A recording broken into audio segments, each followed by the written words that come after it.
Hey guys, welcome to Solo ReacTalk. Today is Warcraft Monday, and I'm going to be reacting to 1,000 Years of War Part 3, Shadow and Light by World of Warcraft. If you want to check out the original video as well as World of Warcraft's YouTube channel, remember the links are in the description below. If you want to check out my previous reaction to Part 1 and 2 of 1,000 Years of War, remember that the playlist card will be at the top. Just click on it and you'll be able to access it. Yes, last week with part 2, Alaria had to make tough decisions. She had to leave her husband, Telerian, after she had decided to, give herself into the void and void magic and, use shadow magic, I should say, in defeating the demons that were overwhelming Telerian as well as Alaria on Argus, and she had to use the shadow magic to open up a rift that allowed Telerian and Alaria to escape. And she had to make the tough decision to leave him behind and head over to learn more about shadow magic and learn more about the void and learn about ways to defeat the Burning Legion that doesn't necessarily involve the light side of things. So Alaria had to leave her husband behind, and it was a very sad and painful moment for him, after realizing that the love of his life has now decided to choose the dark path, if I can say that, and she committed to him like, I still love you, I will never hurt you, believe in me, trust in me. She was saying all of these things, and I think Telerian understood it perfectly, that she may be leaving me behind, but I know we'll be seeing each other again sometime. And she left, and the situation on Argus in terms of the Emerald Star or the World Soul of Argus is still a very precarious one, because the World Soul is still trapped. It's still being used by the Burning Legion for them to resurrect their fallen, soldiers on the field of battle. So I wonder what's going to happen to this World Soul. I think maybe they dealt with it in World of Warcraft Legion, the expansion pack Legion. Maybe they did when Argus was, teleported closer to Azeroth. And the forces of the light and the heroes of the world of Azeroth, I should say, landed on Argus to defeat the Legion there. So I'm not sure what happened to the world soul of the planet. Yeah, but now we're continuing on with part 3, Shadow and Light. Let's start. 3, 2, 1, go.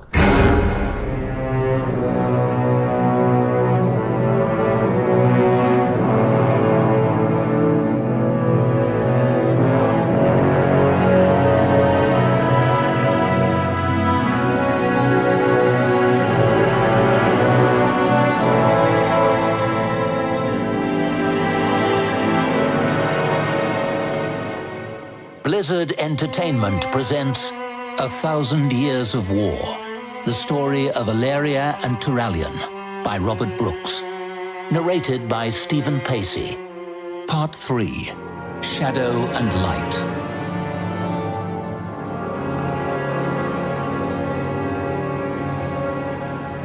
I understand your bargain, Alaria Windrunner. But I must ask, do you? Alaria didn't blink. Does it matter? Not to me.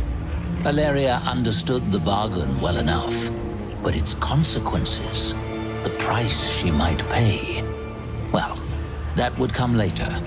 Before she could destroy the Burning Legion, she needed to escape it. Being captured had not exactly been part of her plan, but circumstances had required some improvisation. Okay, I was wondering what was going on, because last time we heard about Alaria in part 2, she went into a portal, a rift that she opened. So now she's captured by the Burning Legion, and she's talking to someone. I'm not sure who, but it seems like they've struck a deal. Yeah, okay, let's continue. If nothing else, it had brought her close to her prize. 500 years of searching had passed. Now 500 years have passed. Guys, no, we can't just go so far ahead. Wow. I want to know what happened in those 500 years. Oh, come on. her goal was within reach. We will need to act soon. I believe they have lost patience with me. Be ready, Locust Walker. Laughter came from the cage floating. Okay, so this is the Locust Walker that she's talking to about this deal. And the Locust Walker is a... Can I say like it's like a void master? Like he has mastered the ability to manipulate the shadows or something. Yeah. Above her. I have been here far longer than you, Windrunner. I am more than ready to leave. Good. Valeria had kept watch on the Legion's interrogators. Over the past few days, they had grown visibly frustrated that her will had not been broken. Time was short. I expect this will be messy. Violet light pulsed from the other creature's cage. Then our first lesson begins now. It is a simple technique, and it is very messy indeed. Listen well. Valeria closed her eyes and opened her mind. The warnings of Zira echoed through her thoughts. She ignored them.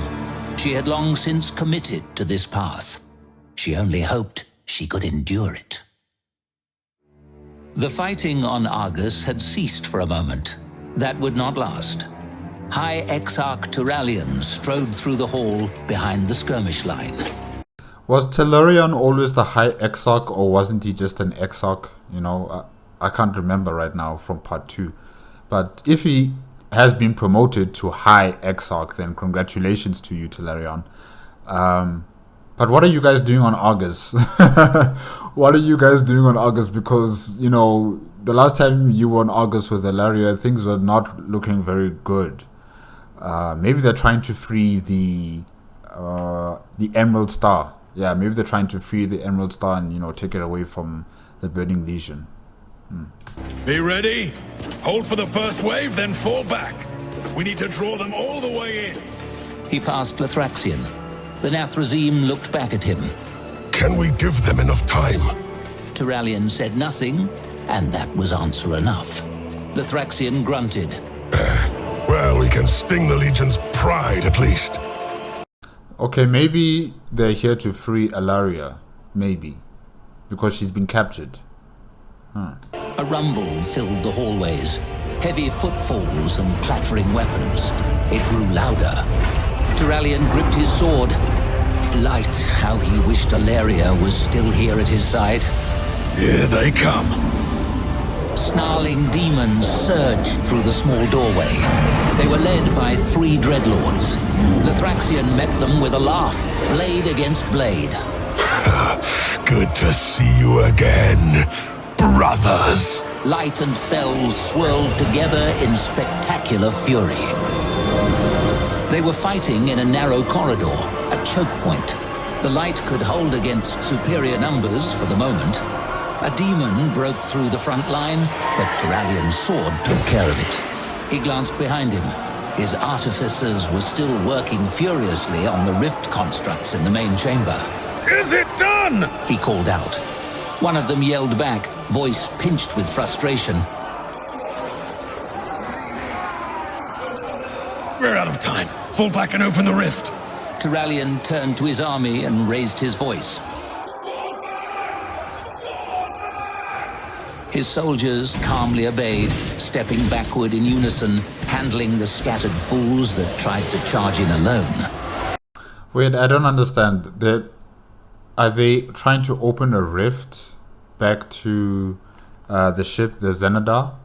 Or what's going on here? Because if they are trying to open a rift back to the Xenadar, then, I mean, they could use the vehicles that they used to get to Argus, like the vehicle that Alaria and Tellurian used when they landed on Argus. Can't they use that and have it project a rift to the Xenadar? Maybe I'm confused about this. Yeah, sorry. They backed out of the hallway and into a wide, tall room, the chamber where the Burning Legion kept its rift barriers. After suffering centuries of raids, the Burning Legion had finally learned how to prevent the Army of the Light from opening rifts into Argus for hit-and-run attacks. These barriers had stopped them cold. Launching this attack I see now. Okay, rift barriers. All right. had been a desperate ploy. None in Turalion's army knew how the barriers worked or how to destroy them. But it was a risk they all had been willing to take. Success would have given them access to Argus once again. They might have threatened to capture the world's soul and sown panic within the Burning Legion's ranks. They might even have forced the Legion to stop its invasion of Azeroth. But they hadn't succeeded. And now every demon on Argus was closing in. Lithraxion was right. All that was left was to sting the Legion's pride. But Argus was within the twisting nether. Every enemy the army felled would stay down forever. The army made a show of retreating deep into the chamber. The demons surged out of the corridors, rushing into the open room, so intent on pursuing Turalion's forces that they did not notice the two paladins waiting, one on either side of the door.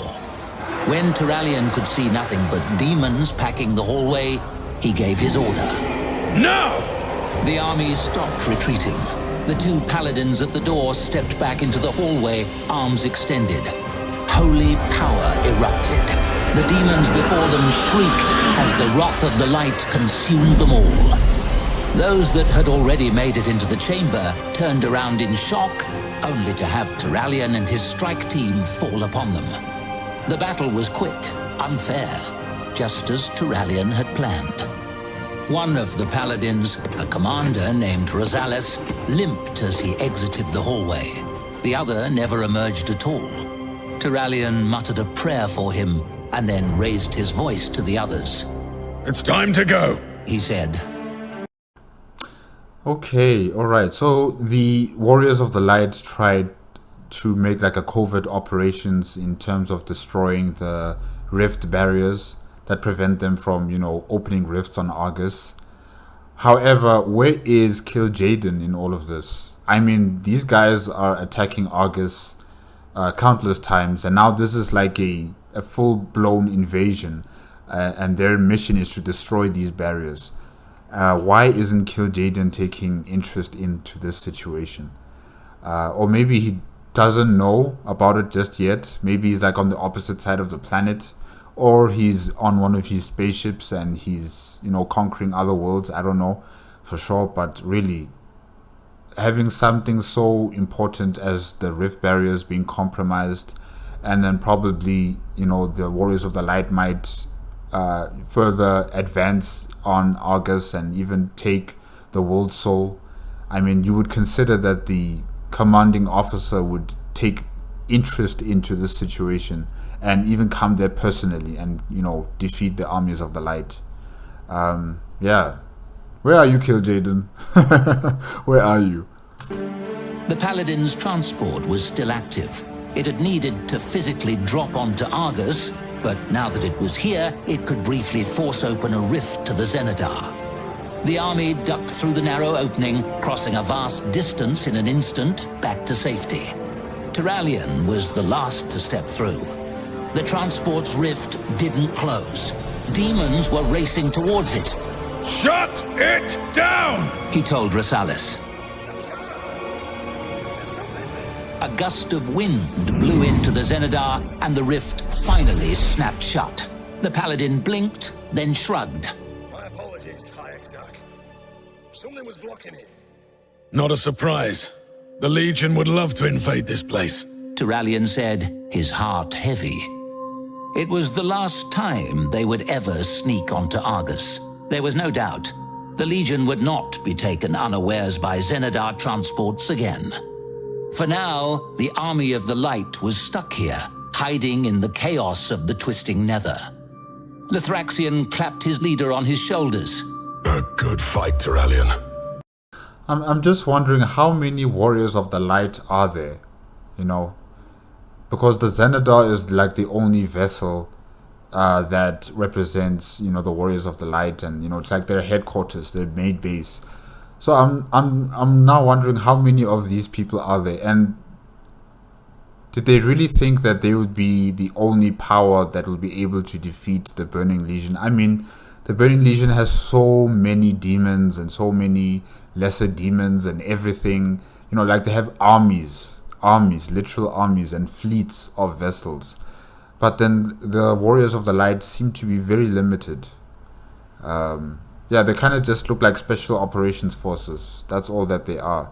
And they have enough resources to sustain a battle only for critical moments, and then, you know, they retreat through a breach. You know, so yeah. I'm just wondering how many of them are there. You commanded us well today. Turallion clasped his hand. You fought admirably. Everyone did. Tell them I said so. I will, High Exarch. Turallion watched him go. Yes, the army had lost only one of its own against overwhelming odds, but the Legion had won. The 1,000-year war on the Legion had accomplished much. It had freed prisoners from fates worse than death. It had delayed the demons' invasion of Azeroth by decades. And now it was over. Ended not with a triumphant last stand, but with a small skirmish and a wall the army of the light could not breach. Turallion wearily walked deep into the Xanadar to find Zira. He would tell her of his failure, and he would hear nothing in return. She had foretold that the champions fighting on Azeroth were the only hope of defeating the Burning Legion. Her mind was utterly focused on helping them fend off the invasion. That hurt Turallion, perhaps more than anything. She had known that he would fail, and she had not tried to help him overcome that fate. Light, he... How? How did you want Zira to help you overcome that fate exactly? What did you expect her to do? I'm not sure what Telerion wants in that situation. I understand her. I understand in his point of view of, you know, not having words of confidence from Zera, you know, telling them that, you know, you will make it back. You guys will make it back. I don't know if you'll win. I don't know if you'll lose, but you will make it back. At least something like that, you know, words of confidence. But her helping you, I'm not sure how. Do you want her to be out there in the front lines?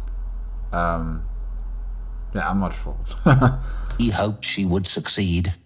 Until she did, he could do nothing. The apprentice Inquisitor floated above his dais, looming over Alleria as the bonds of fell magic sent needles of pain shooting through her mind. Tell me how to find the Xanadar, or you will suffer for all eternity. The Burning Legion had shown such creativity in its torments when Alleria first arrived on Niskara. The demons were expert interrogators, capable of inventive ways of cracking open defiant wills.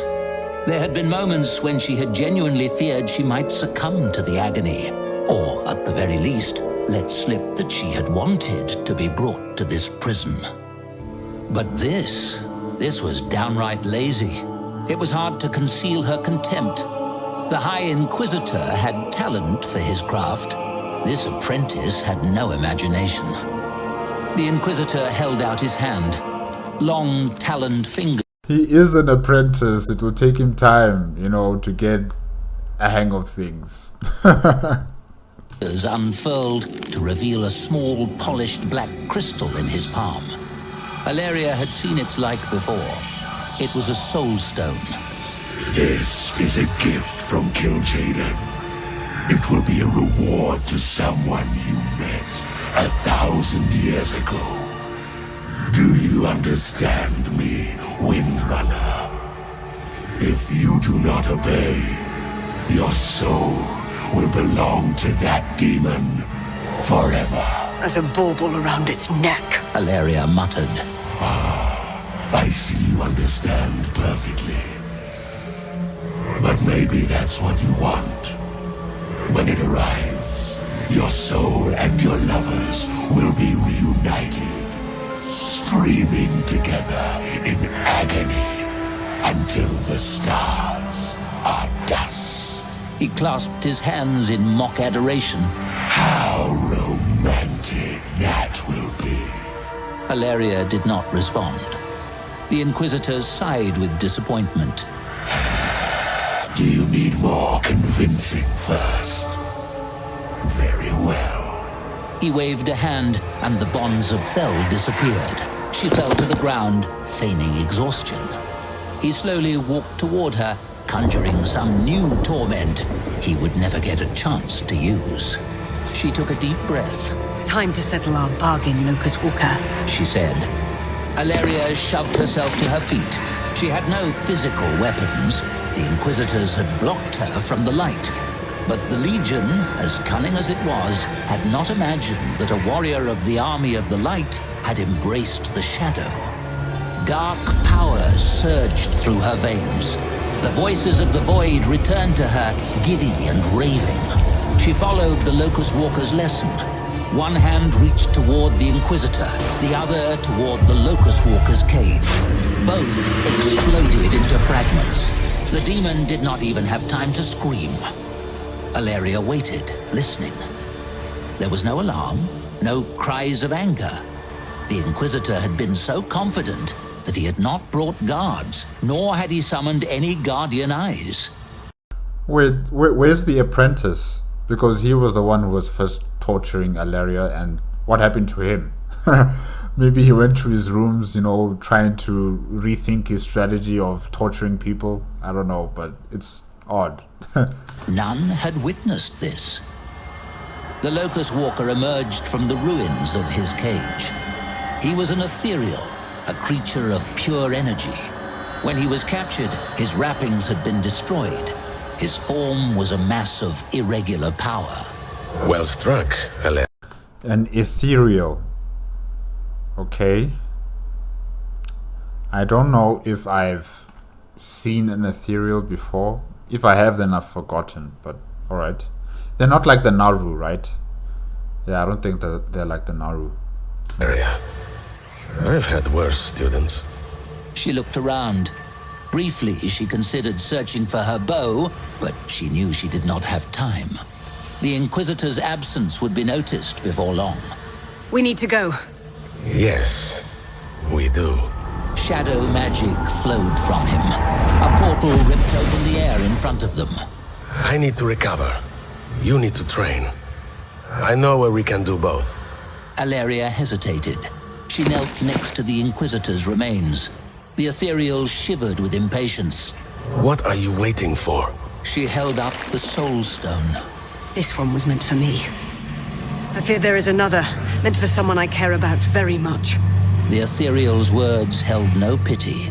Our bargain does not require me to wait until you are ready. Decide which is more important. Now. Hilaria locked a furious stare on him, but there was no decision to make. He is hiding in the Twisting Nether. I do not know how to find him. You will. If he's still alive when you're done. Then let us go. She stepped through the portal. The twisting skies of Nistara vanished. In their place was nothing.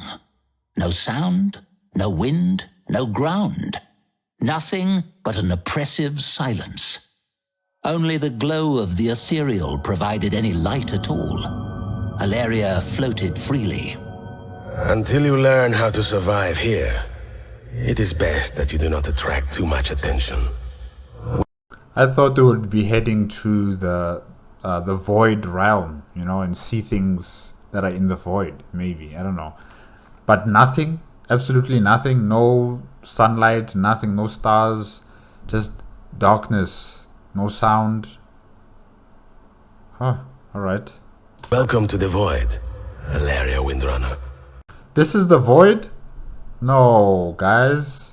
I think I saw one World of Warcraft cinematic, or was it an in-game cinematic, where they showed the void, and it was not, shown in how it's described here. You know, having absolutely nothing, just darkness, and silence. No, like from the cinematic I saw, yes, it was dark. It was extremely dark, but you know, there was a planet. There were creatures of the void as well, and other people who follow the void, and who use, you know, shadow magic and stuff like that. So yeah, all right. Where do we begin? Shall we start with more killing? No, that comes naturally to you. Perhaps something more fundamental. He pulsed, and shadow began to writhe in front of him. Let's talk about maintaining your sanity. The Void will do everything it can to shatter your will. That sounds like a problem. Quite. Wake up, Duralian. Wake up. Turallion opened his eyes. There was a sharp pain in his chest. He ignored it and sat up. What's wrong? Lithraxian was standing in the hallway. I found a dead body. What? Down at the bottom of the Xenadar. It's a woman, Duralian. I'm sorry. He said. Turallion jumped to his feet. Tell me it isn't her. Lithraxian said nothing. Of course it's not her. She's in the void. This is a trap, isn't it? Yeah, I'm thinking that this is a trap. Well, Tolarian doesn't know that she's in the void, but we do. Yeah, this is a trap. And that was answer enough. His expression was filled with sorrow. Turallian's heart sank. Take me there. They set off immediately, heading deeper into the vessel. Turallion tried to keep a firm grip on his emotions, but his thoughts were a maelstrom whirling in his head. It had been centuries since he had last seen Alleria. He had mourned her. He had believed her to be lost forever. But this new pain in his chest pulsed with each heartbeat. Light help him. Maybe he had sensed her death. Maybe... No. Turallion drew himself up. Now was not the time for grief. Not until he knew for certain. How could her body be here in the Xenadar? And he felt some sort of sharp pain, right? I wonder what's going on with him. They arrived in the vessel's Hall of Crystals, the place from where the Xenadar's power flowed. None of the artificers were at their stations. With the ship in hiding, there was no need for them to maintain a constant presence. Lithraxian led Turallion into the back corner. Over there, High Exarch. Behind the last crystal structure, obscured by shadows, Turallion saw a body. No. He breathed. He rushed over and kneeled, reaching out to her. His breath caught. It wasn't Alleria. It wasn't a woman. It wasn't even a corpse. It's a trap. It's a trap. Lying on the floor was Lithraxian. His chest was moving. His eyes were wide. Words hissed out between motionless lips. Behind you. Turallion rose to his feet, turning. He opened himself to the light, inviting its thunderous power down as righteous judgment upon the imposter who... The pain in his chest flared, stabbing deep into his soul. Turallion couldn't move. The light slipped from his grasp. He couldn't even say a word. He could barely think. He teetered, tilted, and then collapsed onto the floor, unable to twitch. The creature, who looked like Lithraxian, sauntered over to him, grinning. I told you we would meet again, human. With a simple gesture, the creature dispelled its disguise. The Eridar assassin from Draenor leaned in close, showing... So he's back. He is back. That demon that Alleria killed on Draenor is back. Wow. Hopefully this time Tolarian can kill him permanently in this, in the Twisting Netherworld. Hopefully. And this poison that this demon's using, it's like some sort of paralyzing agent, right? Some sort of like paralyzing poison. Turalian its dagger. There was a small drop of red blood on it, mixed with vile poisons that smoked and sparked. I could have ended this while you slept, High Exarch. But then I thought, preserving your soul will take time, and I will need a quiet place to finish the job. The Eridar turned toward Lithraxian. And then I realized how pleased Kil'jaeden will be to see you again, traitor. Lithraxian was beginning to move. The poison must have been wearing off. Light will burn you. The assassin buried the dagger in Lithraxian's forearm, and the Nathrazim went still. Don't worry, you will live. You will witness your High Exarch, one of the bright lights of Azeroth, becoming my prize trophy. The Eridar held a small black soul stone between two fingers, showing it to both of them. Then it turned back to Turalian. I want you to know that Alaria Windrunner is alive. The Burning Legion has her in a cage. Once I have collected your soul, I will collect hers. You will be together forever, with me, just as I promised. Ew. Nobody likes a third wheel in a relationship. No. In every moment, you will feel her suffering as keenly as your own. The soul stone floated into the air above Turalian. He summoned every ounce of his will to resist the poison that had rendered him helpless. He tried to fight, he tried to scream, he tried to wield the light. He tried to call out to Zira. Not a sound emerged, not a finger moved. Where is Zira in all of this? I mean, isn't she supposed to be sensing a demon inside the Xenadar? I know she's focusing on, helping the forces on Azeroth, but come on. You're supposed to be feeling something. That something's not right here. Huh? The assassin began its work with a chuckle. The shadow will heal your scars.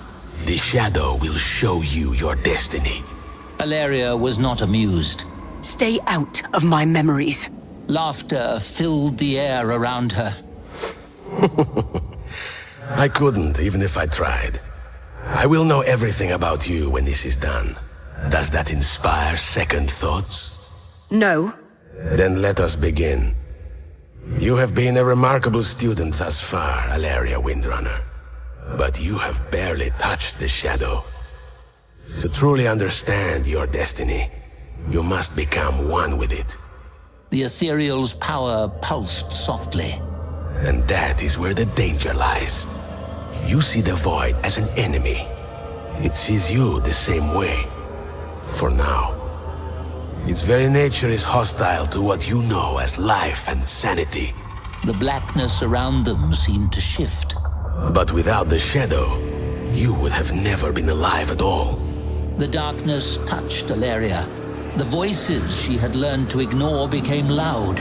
So loud. Alaria couldn't push them away. She couldn't resist them. But the Locust Walker kept speaking, guiding her through the storm. You already understand one truth, Alaria.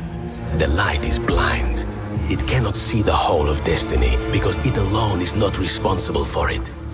Your path was shrouded by shadow, and thus it was hidden from the light. The strength of his word. Okay, I'm wondering whether the ethereal Locust Walker is similar to, in terms of his position and his thought process, if he's similar to what Zira is, and in her defense of the light. I'm just wondering whether the ethereal is also having that same propaganda kind of position where he says the light doesn't show you everything. The light is controlling dictatorship of some sort. The light is not all good as you may think, because Alaria already sees that, I think. She sees both sides. She sees the light, she sees the shadow, right? And she wants to be in the middle of it both. She wants to have both of the powers at her fingertips, I would say that. So I'm just wondering how far will Locust Walker help her in achieving her mastery over the void, and then will he allow her to return to the Twisting Netherworld to help out the Warriors of the Light, or maybe he will tell her, no, you can't go and help out Warriors of the Light. I don't know. I just find it interesting that these two leaders are also, very much opposing each other like this. Yeah. This gave her an anchor to cling to as the torrents of darkness tossed her about. Now understand another truth. The shadow is just as blind. It saw your fate intertwining with its own, and it rejoiced. But it too sees only a fragment of destiny. But that fragment is unlike anything you've known before. Alaria began to see visions. Terrible, terrible visions. She saw the light moving through the cosmos like a ravenous predator. She saw it touch the minds of Azeroth's mortals, a touch that corrupted them forever. She saw generations live and die in invisible chains. And this is the propaganda from the Void, to say that the light is evil, the light cannot be trusted, and stuff like that. Okay. To a force that granted them fleeting moments of peace in exchange for absolute obedience. She saw war. She saw the forces of the light striking back against the void. She saw darkened worlds burning in holy fire. She saw millions of creatures encased in luminous crystals the size of mountains, sustained by the light and unable to die. Warriors of the light were monsters, corrupting and consuming everything they touched. On and on and on it went, until she could not even comprehend it all. Lies. She whispered. These are all lies. Sear that into your heart. The Locust Walker said. Know that, and never forget it. I do not... What? The Locust Walker kept her firmly afloat. You have known the Shadow as nothing but horrors. The Shadow sees the light in the same way. Neither viewpoint is true. Neither is wrong. The roar of the void nearly drowned him out. The masters of the void were clawing at her mind. She barely fought them off. The light seeks one path and shuns all others as lies. The Shadow seeks every possible path and sees them all as truth. More visions, possible futures. She saw Zira, the Mother of Light, declaring her a heretic and calling for her death. She saw her blood on Turalian's sword. She saw Arator calling an army of paladins to hunt her down, only to fall with her arrows in his throat. No. No, there's no way. There's no way. I'm sorry. No ways. No ways. No ways. Turalian would never kill his wife. Okay? He would never kill his wife. And their son would never be killed by the mother. Alaria would never, ever kill her son. I mean, have you heard how she talks about her son in part 1 and in part 2? There's no way. She saw herself kneeling before the one who slumbers beneath Azeroth's waves. She saw herself killing it and taking its place, leading a throng of horrors to... Wait, she saw herself killing Nazonth? And taking over his, power base on Azeroth? Okay, alright. Or maybe it's someone else, I don't know. Consume every nation. As she swam in the shadow, all these visions seemed true. At first. Slowly, she began to see the difference between the Shadow's memories, the Shadow's plans, and the Shadow's desires. And from that, destiny. She saw what the light could not. She saw what even the shadow could not because, yes, it was just as blind. She saw terrible choices. She saw noble betrayals. She saw victory in a way she could scarcely comprehend. And among all of that, she saw countless events that would never happen. The lies of the void were strong, intoxicating, but they quickly collapsed. Perhaps one day she would fall to madness. Perhaps one day she would betray her allies. She was capable of it. But she would never, not in any possibility, not in any circumstance, harm her son. She would never lift a finger against Arator. Even if he killed her for what she had become, she would accept it gladly.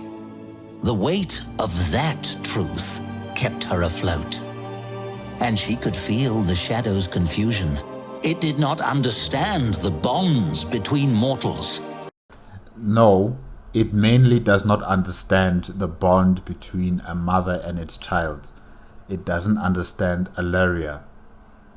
It thinks it knows who Alaria is and what her greatest fears and all that stuff, but it doesn't. It doesn't know anything about Alaria.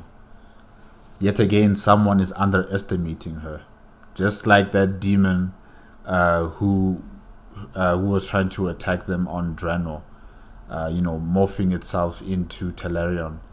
And then she started asking questions, and the demon answered one wrong about the son's name, and that's how the demon was caught out.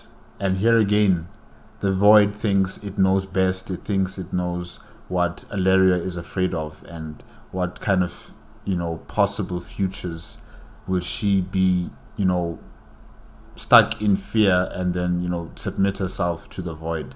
But yet again, she's underestimated.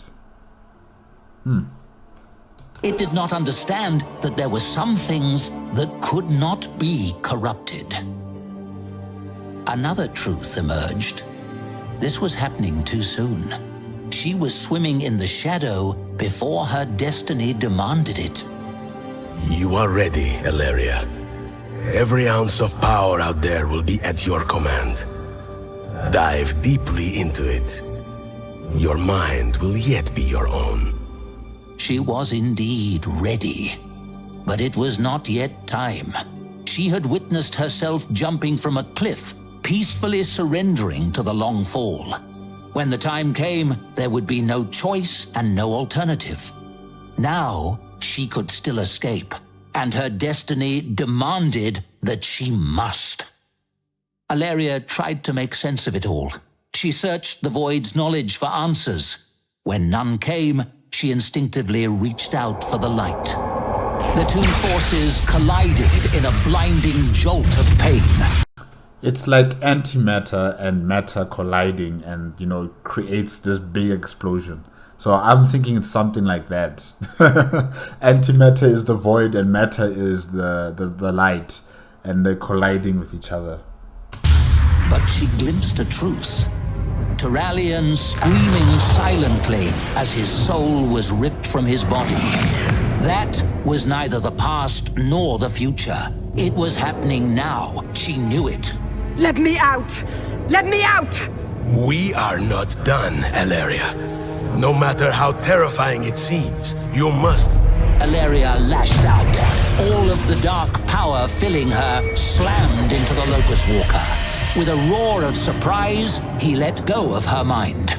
Gasping, she flung the shadow away. She was free again, floating in the darkness. The Locust Walker loomed in front of her, furious. Coward! I should have expected no less from a mortal. He was gathering power, intending to strike back at her. Alaria ignored him. She pulled out the soul stone she had taken from the Inquisitor on Niskara. The black crystal was now glowing green. I knew it. Light, help me. I knew it was real. The Locust Walker paused. What did you see? Turallion is about to die. The ethereal snatched up the stone and studied it carefully. His power delved into it, and he laughed. You have made a very determined enemy, Windrunner. She wasn't sure if he was talking about the assassin or himself. The Void will use your love I say both. against you. You understand that, yes? Terralion may die one day, but he cannot die this day, or I am lost. The ethereal shimmered. Remember what I said about truth and lies. That truth did not come from the Void. That truth was changing the Void. He stared into the Soul Stone again. Interesting. You may have a unique destiny, Elaria Windrunner. Go to him. I've taught you how. He returned the Soul Stone to her. Alaria hesitated. I do not know where the Zenadar is. Yes, you do. You hold its location in your hand. It took her a moment to understand. The crystal? The black crystal, the one that sucks out your soul? Okay. Alright. She could see the Eradar's work in this stone because the two stones were linked. The assassin had intended to have them together around its neck. She didn't need to know where the Eradar was because she knew where the other stone was. She looked back at the Locust Walker. I suppose our bargain is ended, then. Oh, I believe we will meet again. He mused. She reached through the Soul Stone, used what the Locust Walker had taught her. The portal to the Zenadar opened instantly. The light could not save Terralion. He had accepted that, but the light could still offer him comfort. Without it, Terralion would have been exposed to the full, raw agony of having his soul stripped away piece by piece. He kept his eyes closed, not wanting to see his own spirit leaving his body. Even so, the pain was nearly unbearable. I mean, imagine that, your soul being ripped apart from your body, and you're looking at it happen. I wonder what would happen, like, as soon as the entire soul is out. What happens to the body? Does it just enter into some sort of like a vegetative state? Like when, like the body is in a coma or something like that, and it can never wake up because there's no soul in there anymore? Or, or does the body become a different person altogether? I'm wondering about that too. Whether that's possible. But I think you die. Like, you know, you die if your soul is ripped out of you. The body doesn't go into a coma, you just die. The light shine upon us all. He tried to say.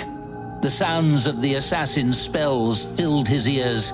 He did not know if the words escaped his mouth. He kept praying anyway. Let evil flee before righteousness. Let the innocent live in peace. Let the day come when none need fear. For that day, I give my life gladly. His tormentor must have heard him. I wonder how many years it will be before you beg me for mercy, knowing that I will not grant you even a moment of it. Terralion felt a breath of cold wind cross his face. It smelled of nothing, as though it had never before touched anything that lived. And then he heard a scream. He thought it was his own voice finally giving in to the pain. I thought it was Alaria, but then I heard the scream. I'm like, that's not her. She doesn't scream like that. Yo? It wasn't. It was the assassin. How are you here? You were right. We were destined to meet. Wait, I'm sorry, wait. So Alaria came through the portal, right? And she's on the Zenadar. And then the assassin looks at her and then it starts screaming. Like, ah! Okay. Man, but that must be so funny though. Again. Terralion opened his eyes. It was her, Alaria, wreathed in darkness. He did not feel the light within her. The assassin shrieked, brandishing a dagger. The demon leapt at her, slashing for her throat. She did not even lift a hand. Inky black smoke coalesced in midair, forming a curved spike. It slammed into the assassin's chest. Turallion saw the tip of the smoke appear out of the creature's back, spraying blood. The Eridar fell to its knees, eyes wide, mouth moving soundlessly. Alaria stepped forward. Our souls as baubles around your neck. Is that the fate you saw? I have seen another. Now she lifted her hands. Dark magic gathered between them. The assassin, bug-eyed and panting, simply vanished. Reality folded in upon the demon, and it was gone. It ran away? Come on, assassin, you won't get another chance like this again. Take that chance. Take it. You might die, but oh yeah, no, it's going to be it's going to be permanent now. Yeah, it'll be permanent. Oh, okay, run. Alaria knelt next to Turallion, staring at the soul stone hovering above his head. I cannot fix this. Not on my own. She turned to Lathraxion. I can sense the poison in your veins. I am sorry. This will hurt. She curled her fingers. Lathraxion convulsed, screaming. Turallion could see foul green smoke trailing beneath the Nathrazim's claws. Blood and sizzling liquid dripped to the floor. She was ripping the poison out of his body through his skin. All at once, it was done, and Lathraxion could move again. That is cool. I mean, imagine we had that ability. If we were bitten by a venomous snake, then, you know, you could just excrete the venom out from your pores on your skin. Just imagine we were able to do that. That would be cool. Yeah. He was on his feet in an instant, breath ragged. Alaria, what happened to you? Save Turallion, please. I need to finish this. That demon threatened my son. The creature ran. It ran and ran and ran, sliding between realms, dancing between the twisting nether and the void. It ripped Alaria's spike free from its chest. The weapon dissolved into nothing. The Eridar was gasping in pain. Each step came with a chant. Have to get away! Have to get away! Have to get away! The demon had gone by many names in its life. Now it answered only to the task Kil'jaeden had given it: eradication. Bred from birth to ascend above its brethren, molded from age to age, shaped, tormented, the demon's skills had been enhanced. Even the other Eridar feared it. And why wouldn't they? It could hide between dimensions. It could shift appearances on a whim. It could spot those whose fates threatened the Burning Legion. Then it had been killed on Draenor by her. Kil'jaeden had punished it, and then... And I thought Turallion was going to be the one to kill it for a second time, but no. No. Alaria is going to do it for the second time. This is so personal now. You know, this demon, I feel sorry for it. He had made the demon more powerful than ever. The process had taken centuries. And now it had pleased Kil'jaeden for the Eridar to kill him, Turallion. And after him, it had been promised her. It had been given the means to preserve them and torment them forevermore. But she had escaped. And she had changed. She knew the ways of oblivion. She knew how to command the final death. Have to get away! Have to get away! Have to... Dark matter wrapped around its neck. The demon screamed as it was yanked from its dance and pulled back onto the Xenadar. Back. Alaria is literally making a forced choke. She's like, come here. Oh, wow. Into the twisting nether. The Eridar was on its feet in a second, hissing through its fanged teeth. Its daggers whirled in both hands, and it sliced away the bonds of shadow. With a desperate laugh, it hurled its poisoned blades at the woman. She had pulled it here, to the one place where it could die, and the blades stopped in midair. She stepped past them. Kil'jaeden, save me! Is he watching? Alaria walked. Kil'jaeden is not gonna do squat. He is watching this on television. He's not gonna do anything for you. You know that flame, that green foul flame that he has in his throne room? Yeah, he has it there. He's watching you. He's not gonna do anything for you. Kil'jaeden is just gonna sit there. Probably he'll change the channel once he's bored of you.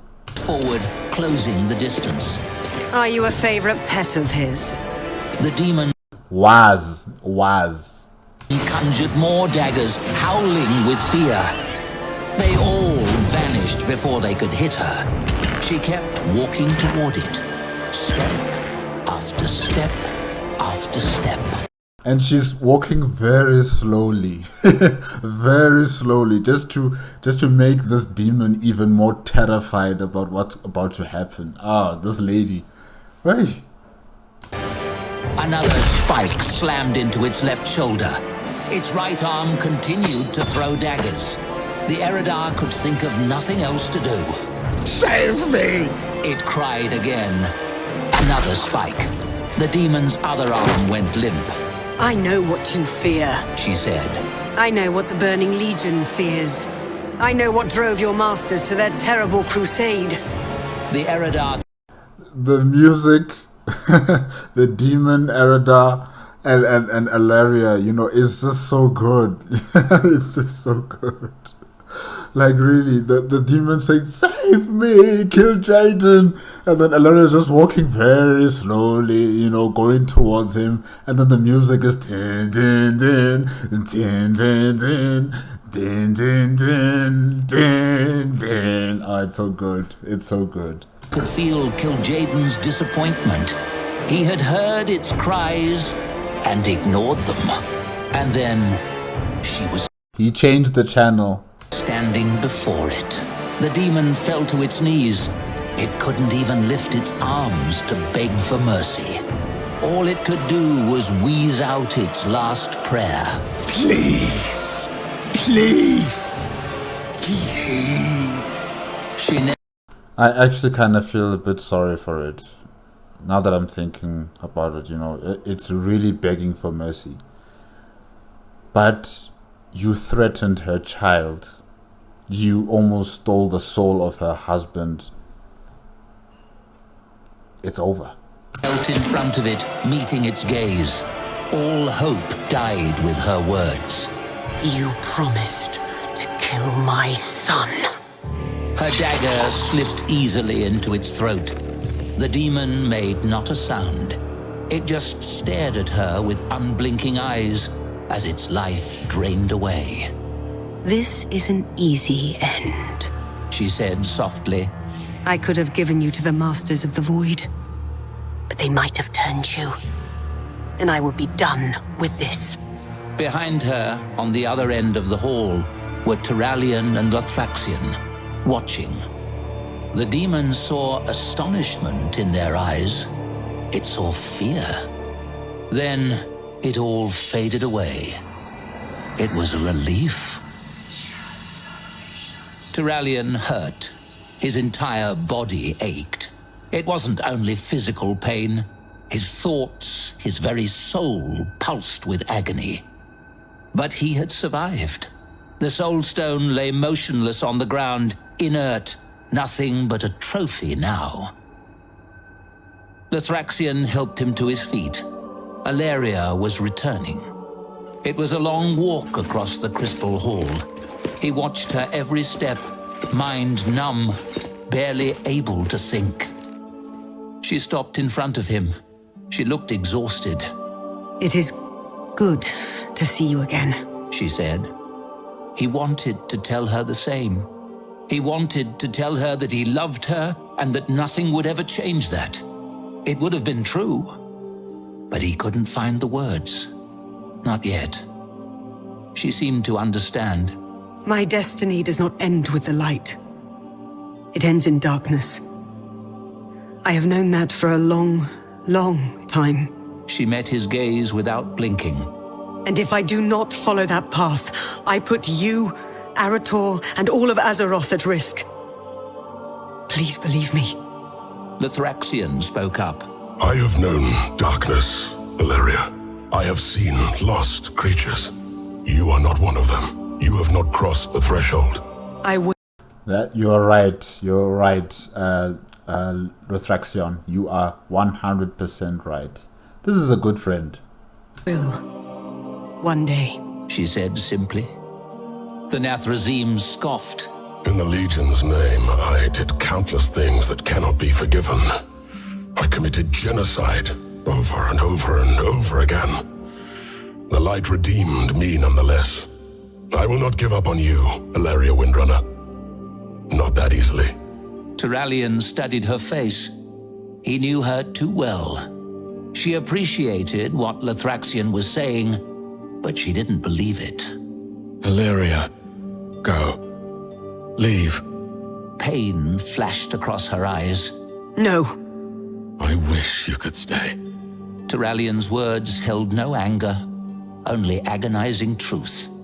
Zira will not allow that. She will... You have to leave, Ilaria, while you still can. You don't know what she will do. I know precisely what she will do. And I know what will come after that. A great and terrible presence filled the hall. Turallion felt holy wrath coalescing around Ilaria. He stepped next to her. Zira. Zero comes now. Where was she the whole time? She comes now. Ah, please, lady, please, please. Please. He said. Wait, I don't know if Zero is a lady. I'm not sure. I don't know if Naru actually have genders. But because it's been voiced by a female, I'm assuming that she is female. Yeah. Lady, please. Oh, mercy. I warned her what would happen if she tolerated the shadow. And now, she would defile this place. Lathraxian knelt before the whirling power of the Mother of Light. Hear my words. Lady Ilaria Windrunner came back to save us, knowing that she would not be accepted here. Courage, honor, selflessness. These virtues still reside in her heart. Virtues count for nothing if you stray from the path the light has chosen for you. And yet, despite her anger, Zira hesitated. Turallion opened his mind to her, letting her see his doubts, anguish, and resolve. I beg you, Zira. Do not harm her. Zira's merciless regard examined his soul. Look, if it came to the point where Zero was going to harm Ilaria, you can be rest assured that Ilaria is not going to just sit down and take it. No. She's probably going to either, escape, or she's going to make a beat down on Zero somehow. I don't know. She's going to use her shadow powers to do it. But it's going to be bad for everybody. So, yeah. What Zero's doing right now here, being having restraint, it's a good move. Now let's see what's her decision. And then turned back to the woman he loved. Ilaria Windrunner, will you renounce the void and pledge obedience to the light? Ilaria spoke without fear. I will fight the Burning Legion until it is dust. The answer is no. Answer my question. We walk different paths, but we are not enemies. I have seen it. I will join the army of the light in the final battle against the Legion. And together, we will bring the demons down. No, Ilaria. You will not. You will remain here, imprisoned, until you accept the path of righteousness once again. I will not allow you to taint what I have foreseen. Do what you must. Valeria did not resist, even as members of the Army of the Light led her away to be imprisoned elsewhere in the Xenadar. Turalyon watched her go. She looked back at him with a reassuring smile. Lithraxion waited there with him. She will come back. Do not lose faith. I still trust in the Light's purpose. But I still trust Ilaria. I trust her as much as I ever have. He looked at Lithraxion. Does that make me a fool?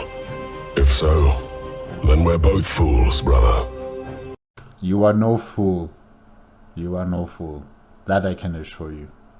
Turalyon sat down as healers came to tend his wounds. He scarcely noticed them. His thoughts were aflame. His destiny was shrouded. He could not see what would happen. But there was a refuge from his turmoil, a calm center. No matter what happened, he would always trust her. He would always fight for her. And she would do the same for him. He was certain of it. That gave him peace.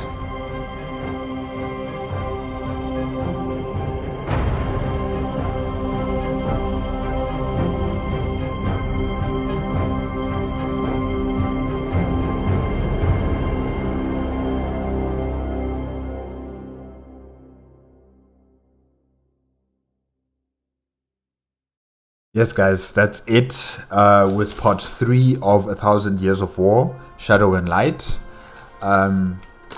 People underestimated Ilaria. People and, the cosmic entities, the light and the void, they've underestimated Ilaria. They thought they knew what's best for her. They thought they knew how to control her, how to make sure that they are on their side 100%, but they don't know Ilaria. They don't know what she's capable of doing and what she is determined to do to make sure that her family is safe. They thought by the void thought by giving her visions about these possible futures where her son would be killed by her or her husband is going to kill her, was going to happen. She didn't believe in that stuff. She didn't believe in it. She put her foot down. She's like, no, this is all fake. This is all lies. This is never going to happen. And she used that as an anchor point in her life, to control her mind as well, so that the void doesn't, overwhelm her completely. Her son and the man that she loves. Nothing's going to beat her on that. And then also with the demon underestimated her abilities. The demons who were interrogating her, the inquisitors, they also underestimated her. So many people. And Zira also underestimated her, thinking that she could control her. She could give an ultimatum saying that if you take this path, you will never see your son again. You will never see your husband again. You can't join us back in the force, in the forces of the light. You can't do any of the stuff that you want to do in protecting Azeroth. And she didn't take that well. She's like, no, I'm going out there. I'm going to go search out those who can teach me about the void. And that's what she did, So she cannot be controlled. She cannot be threatened. She cannot be told what to do, what not to do. She will do it herself. She will take it under her own initiative to find solutions to the problems. And that's what she's been doing. And really, she's so impressive. She's really impressive. And when she had the second fight with the demon, it was also quite cool. I like the music. I like the demon.